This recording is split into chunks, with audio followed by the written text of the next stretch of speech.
আমি তারপর আমাকে বলল ভয়ভীতি দেখো আপনি করেন আমাকে সম্ভব না। তারপর আমাকে বলল যে আপনি জানেন আপনি আলো বাতাসের মুখ দেখতে পারবেন না, সেই ব্যবস্থা করা হবে। আমি তখন ভেবেছিলাম আমাকে হয়তো আটক করা হবে জেলখানায়, কিন্তু এখন বুঝছি যে আলো বাতাসের মুখ যে দেখতে পারবো না সেটা হলো আয়নাঘর।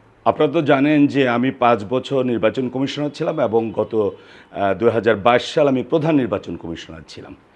এবং 2022 সালে যে ইলেকশন হয়েছিল তা সুন্দরভাবে হয়েছে, আপনারা মিডিয়ার সবাই জানেন, কিন্তু রেজাল্ট দেওয়ার পরও তা সঠিকভাবে হয়, কিন্তু এর মাঝে কিন্তু অনেক ঘটনা ঘটে, এর পরেও ঘটনা ঘটে এবং হাইকোর্ট সুপ্রিম কোর্ট পর্যন্ত যায়, যেটা আজ পর্যন্ত যায়নি।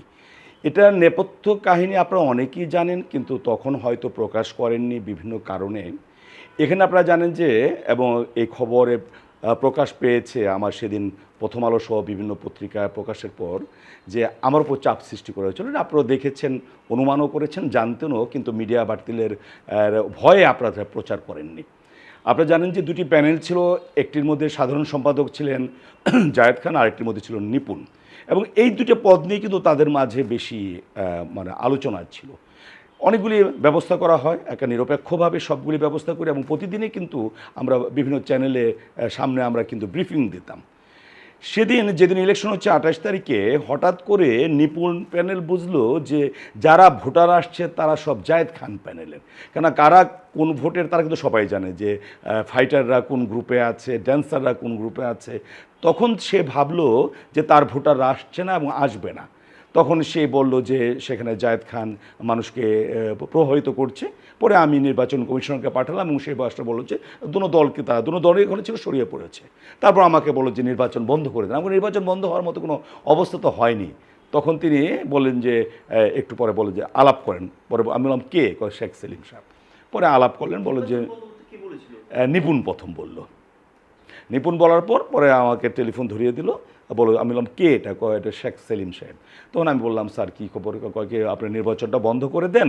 আমি বললাম স্যার নির্বাচন তো বন্ধ করার মতো কোনো পরিবেশ এখনও এই কেন্দ্রে হয়নি, কারণ এটা বন্ধ করে দেন। এবং আপনি জানি যা আপনি নির্বাচনে থাকলে কিন্তু নিপুণ পাশ করতে পারবে না, কারণ আপনি যখন দাউদকান্দি ইউনো ছিলেন তখন আমার মিসেসের ভাই দাঁড়িয়েছিল এবং আমরা অনেক প্রভাব বিস্তার করেও আপনার কাছ থেকে রেজাল্ট পরিবর্তন করে তার পক্ষে আনতে পারিনি। এবং এতে আমি এবং আবুল কালাম আজাদ, যিনি একসময় তথ্য সচিব মন্ত্রী ছিলেন, তিনিও আপনার উপর খ্যাপা, এবং এর জন্য আপনাকে কিন্তু বিটিভিতে কালো তালিকাভুক্ত করা হয়েছিল। আবুল কালাম আজাদ তখন মন্ত্রী এবং মোয়া হামিদের কথায় আপনাকে কালো তালিকাভুক্ত করা হয়েছে। আমি স্যার আমি এটা এখনও পারবো না, আমি কারো পক্ষে কাজ করবো, আমি নিরপেক্ষভাবে করবো।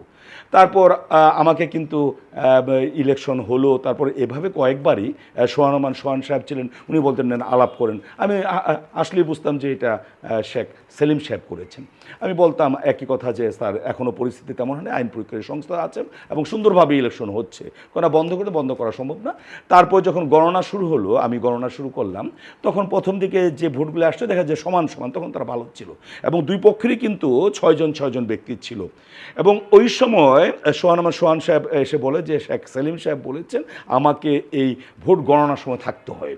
আমি বললাম না, আপনি তো থাকতে, আপনি তো আপিল ভোট, আপনি তো আমার আপিল ভোট, আপনি তো থাকতে পারবেন না। তবু তিনি বললাম আমি থাকবো। আমি বললাম না, আপনি থাকলে আমি ভোট গণনা করবো না। আমি জানতাম সে যখন সারাদিন আমাকে অনেকবার শেখ সেলিম সাহেবের টেলিফোন আমার হাতে দিয়েছে, তখন সন্তুষ্ট সে এখানে প্রভাব বিস্তার করবে এবং ভোট সে এমনভাবে করবে যে এতক্ষণ যে সুন্দর ভোট দিয়েছি সেটাকে বাতিল করার মতো ব্যবস্থা করবে।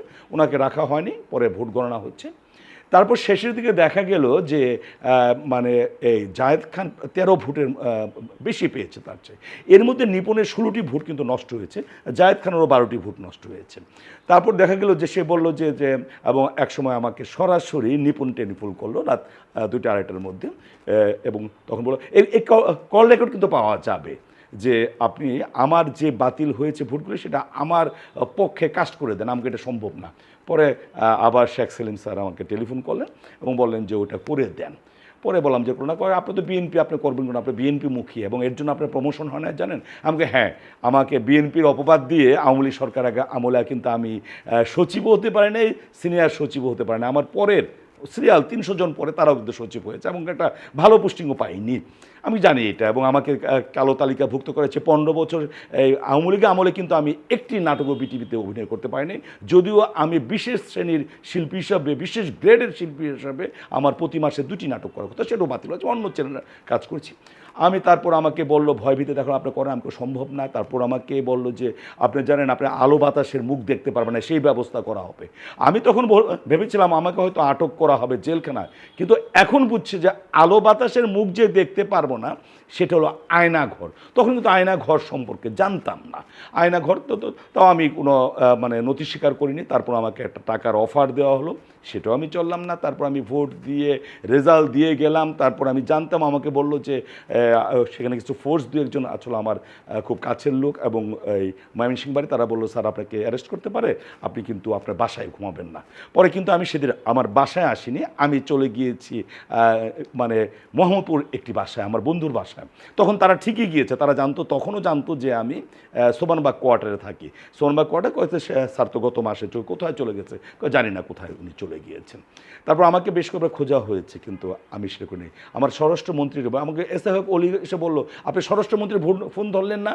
আমি না, তো আমি তো দেখি নাই, ফোন তো আমার কাছে ছিল না। আসলে আমার কাছে ফোন ছিল, এবং স্বরাষ্ট্রমন্ত্রী মহোদয় যখন টেলিফোন করেছে আমাকে সরাসরি, আমরা যারা উচ্চ লেভেলের কর্মকর্তা থাকে ফার্স্ট গ্রেডে, তাদের কিন্তু সকল মন্ত্রীদের টেলিফোন নাম্বার থাকে, আমি ইচ্ছে করে ধরি নেই।